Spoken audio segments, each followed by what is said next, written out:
First ever factory outlet మన Mukunda jewellery వారి bangles and కడా మేళ వచ్చేసింది. అందమైన బ్యాంగిల్స్ అండ్ కడా కలెక్షన్స్ పై కూడా ఫ్లాట్ 7.99% VA ముకుంద జ్యువెలరీస్ కి ఇప్పుడే వచ్చేయండి. మావోయిస్టు సెంట్రల్ కమిటీ సభ్యుడు పసునూరి నరహరి అలియాస్ సంతోష్ పోలీసుల ఎదుట లొంగిపోయారు. భార్య దానమ్మతో కలిసి పసునూరి నరహరి లొంగిపోయారని డీజీపీ ఆనంద్ తెలిపారు. నరహరి హనుమకొండ జిల్లా సోమిడి గ్రామానికి చెందినవారని చెప్పారు. డిగ్రీ చదువుతున్న సమయంలో ఉద్యమంలోకి వెళ్లి గోపన్న దళం రామన్న స్క్వాడ్ దండకారణ్యంలో పనిచేశారని వివరించారు.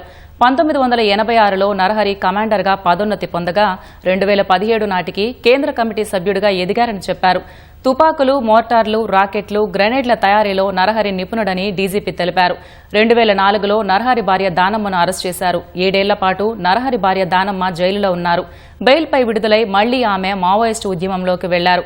భర్తతో కలిసి తాజాగా పోలీసులు ఎదుట లొంగిపోయారు. లొంగిపోయిన మావోయిస్టులకు ప్రభుత్వం సాయం అందిస్తోందన్న డీజీపీ అజ్ఞాతంలో ఉన్నవారు జనజీవన స్రవంతిలోకి రావాలని డీజీపీ పిలుపునిచ్చారు.